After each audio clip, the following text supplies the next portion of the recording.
अस्सलाम वालेकुम second year class. आज का हमारा टॉपिक है ओहम्स लॉ। अच्छा देखिए, कल हमने पढ़ा था कि अगर किसी कंडक्टर के एंड्स पे हम पोटेंशियल डिफरेंस अप्लाई करें तो तभी उसमें से करंट फ्लो कर सकता है। अब ओहम्स लॉ जो है ये पोटेंशियल डिफरेंस और करंट को रिलेट करता है। इसकी स्टेटमेंट क्या है कि जो करंट होता है flowing through a conductor is directly proportional to the potential difference applied across its ends। लेकिन साथ एक शर्त है कि physical state of the conductor remains constant। ठीक है, यानी इसका सीधा सीधा मतलब ये है कि किसी भी कंडक्टर में से कितना करंट पास हो सकता है जिस हिसाब से हमने पोटेंशियल डिफरेंस अप्लाई किया। अगर हम ज़्यादा पोटेंशियल डिफरेंस अप्लाई करेंगे तो ज़्यादा करंट पास होगा, कम पोटेंशियल डिफरेंस अप्लाई करेंगे तो कम करंट पास होगा। यानी आई और वी एक दूसरे के डायरेक्टली प्रोपोर्शनल हैं। ठीक है, हम इसको वी प्रोपोर्शनल टू आई भी लिख सकते हैं, और अगर हम इसमें प्रोपोर्शनैलिटी हटाएं तो कांस्टेंट ऑफ प्रोपोर्शनैलिटी आर आ जाएगा। यहाँ पे ये जो आर है ये क्या चीज़ है, ये इस इक्वेशन में ये कांस्टेंट ऑफ प्रोपोर्शनैलिटी है। इसका मतलब ये है कि अगर हम v को चेंज करें तो i चेंज होगा, r कांस्टेंट ही रहेगा। यानी v और i के चेंज होने से r की वैल्यू पे कोई फर्क नहीं पड़ेगा। ठीक है, अब ये जो कांस्टेंट ऑफ प्रोपोर्शनैलिटी है r, ये खुद किन फैक्टर्स पे डिपेंड करता है, नेचर ऑफ दी कंडक्टर पे, कि ये कॉपर है, ये आयरन है, ये गोल्ड है, ये सिल्वर है। This is called nature of conductor, कि कौन सा कंडक्टर है। दूसरा डायमेंशंस पे डिपेंड करता है। डायमेंशंस क्या क्या आता है कि लेंथ कितनी है कंडक्टर की, उसका क्रॉस सेक्शनल एरिया कितना है, ये वो। और physical state of the conductor पे डिपेंड करता है, वो सॉलिड है, वो लिक्विड है, या क्या है। ठीक है, तो रेजिस्टेंस जो है ना, ये असल में होती क्या है, जैसे कि उसका नाम ही बता रहा है कि it is measure of opposition to the flow of current, कि कोई कंडक्टर जो है वो कितनी मज़ाहमत करता है, कितना रोकता है अपने अंदर से करंट को गुजरने से। अब ये रेजिस्टेंस डिटेल से आगे एक टॉपिक है रेजिस्टेंस का, उसमें हम पढ़ेंगे। तो ऐसे है कि जब इलेक्ट्रॉन्स पास होते हैं किसी कंडक्टर में से, तो रास्ते में वो एक दूसरे के साथ भी कोलाइड करते हैं, वो उससे कंडक्टर के एटम्स के साथ भी कोलाइड करते हैं। तो इस वजह से ऐसे होता है कि उन्हें रेजिस्टेंस का, ऑपोजिशन का सामना करना पड़ता है, मतलब उनका पाथ बहुत स्मूथ नहीं है। ठीक है, रेजिस्टेंस को हम मेजर करते हैं ओहम्स में, after the name of scientist Simon ohm, जिसने ओहम्स लॉ दिया था। ठीक है, ओहम का ये सिंबल है। ठीक है, इसको ओमेगा कहते हैं, ओहम का सिंबल है ये, उसको हम ओहम ही पढ़ लिया करेंगे।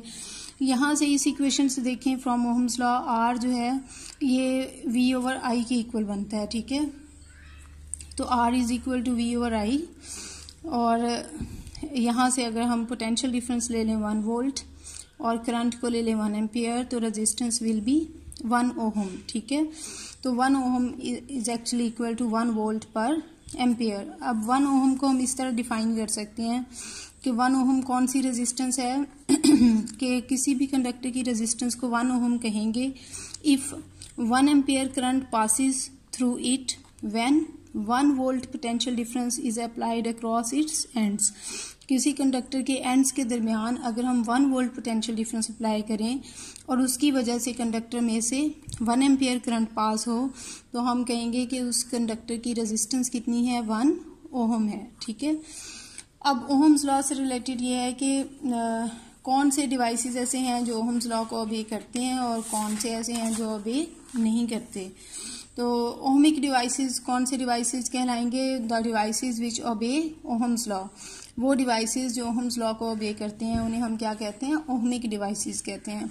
ओबे करने का मतलब क्या है कि ओहम्स लॉ में क्योंकि आई और वी एक दूसरे के डायरेक्टली प्रोपोर्शनल है, तो अगर हम किसी डिवाइस के लिए वोल्टेज करंट का ग्राफ ड्रॉ करें और वो इस तरह की स्ट्रेट लाइन आ जाए, तो इसका मतलब ये है कि वो ओहम लॉ को ओबे कर रहा है। ठीक है, मोस्टली जो कंडक्टर्स होते हैं, मेटल्स जो होती हैं, दे ओबे ओहम्स लॉ।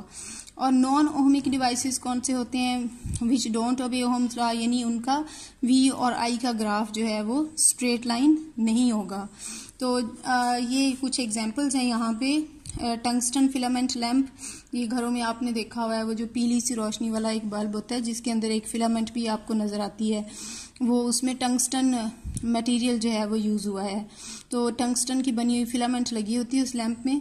जब उस फिलामेंट में से करंट पास होता है तो देखिए physical state of conductor change हो जाती है, यानी कंडक्टर जो है वो लाइट एमिट करना शुरू हो जाता है, उसका टेम्परेचर बढ़ जाता है। अगर आप उस बल्ब को हाथ लगा के देखें तो उसका टेम्परेचर बहुत ज़्यादा हो जाता है जब वो चल रहा होता है। तो इसका मतलब ये है कि कंडक्टर की फिजिकल स्टेट कांस्टेंट नहीं रही, वो लाइट और हीट एमिट करना शुरू हो गया है, उसका टेम्परेचर बढ़ गया है। तो ओहम्स लॉ उस पर अप्लाई नहीं हो रहा। तो अगर हम उसका करंट और वोल्टेज का ग्राफ ड्रॉ करें तो शुरू में थोड़ा सा टाइम के लिए वो क्या करता है, स्ट्रेट लाइन ग्राफ शो करता है, लेकिन जैसे ही करंट बढ़ता है तो ये जो डेविएशन आ जाती है फ्रॉम द स्ट्रेट लाइन, यानी ये बेंड हो गया है टुवर्ड्स द वोल्टेज एक्सिस। तो इसका मतलब ये है कि इसकी रेजिस्टेंस क्या हो रही है, अब इंक्रीज हो रही है, क्योंकि रेजिस्टेंस V ओवर I है ना, तो V इनके डायरेक्टली प्रोपोर्शनल है। तो V अगर इंक्रीज हो रहा है एज कम्पेयर टू I, तो R भी क्या हो रहा है, इंक्रीज हो रहा है। ठीक है, इसके बाद एक है सेमीकंडक्टर डायोड्स जो हैं उनके लिए है ग्राफ के ये ना दो तरह से यूज़ होते हैं, हम इन्हें डिटेल से 18th चैप्टर में पढ़ेंगे। सेमीकंडक्टर डायोड क्या होते हैं, इनको दो तरह से यूज़ किया जाता है, इसकी फॉरवर्ड बाइजिंग करके और इसकी रिवर्स बाइजिंग करके। फॉरवर्ड बाइजिंग में ये वोल्टेज और करंट दोनों पॉजिटिव हैं।